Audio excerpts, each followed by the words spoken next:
नमस्कार सखीनो, श्री स्वामी समर्थ. मी अलका बाबर. माझ्या अन्नपूर्णा या चॅनलवर आपले स्वागत आहे.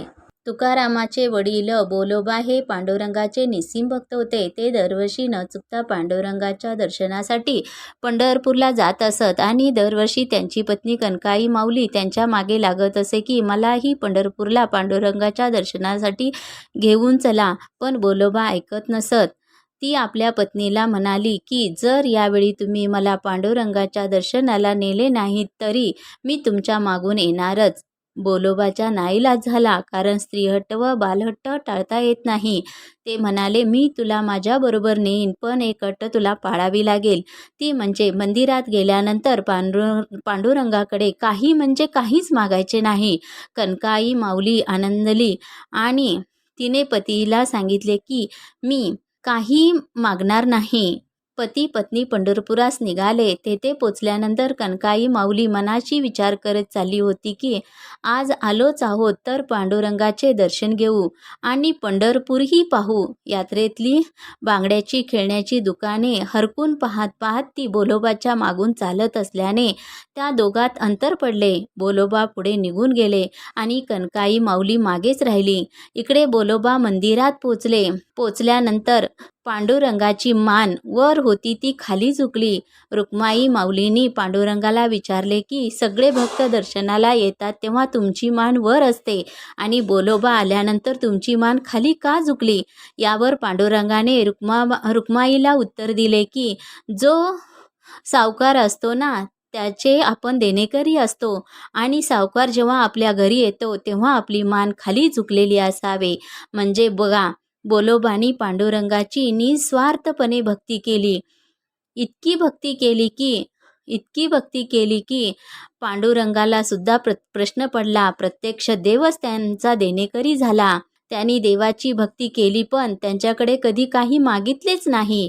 परमेश्वराची भक्ती करावी तर अशी. इकडे बोलोबा पांडुरंगाचे दर्शन घेऊन मागल्या दाराने बाहेर पडले.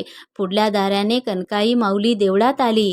तिने पांडुरंगासमोर हात जोडले आणि एकटक देवाकडे पाहत राहिली. तोच क्षण साधून पांडुरंगाने तिला विचारले, बोल, तुला काय हवे आहे? तेव्हा कनकाई माऊली विचारात पडली की आता काय मागावे.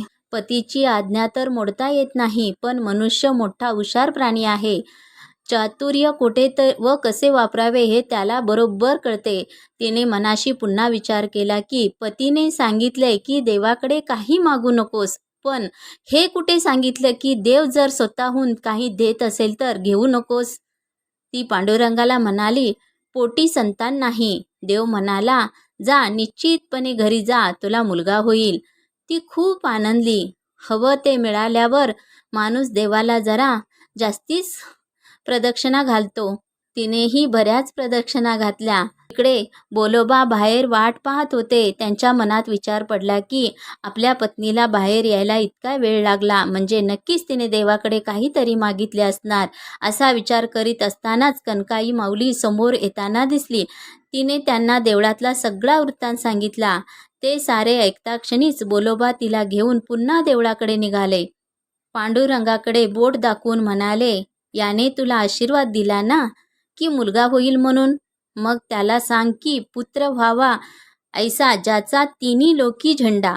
जर मला तू पुत्र देणारच असशील तर तुझी भक्ती करणारा, श्वासागणित तुझेच नाम जपणारा, अखंड निष्कामतेने व निस्वार्थीपणे तुझी सेवा करणारा आज्ञाकारक पुत्र दे.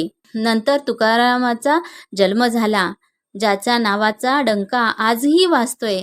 फळाची आशा धरून देवाची भक्ती कधीही करू नये आणि जर काही मागायची वेळ आलीच तर अशी मागणी करावी. माझा हा छोटासा व्हिडिओ आवडला तर लाईक, शेअर आणि सबस्क्राईब करायला विसरू नका. श्री स्वामी समर्थ.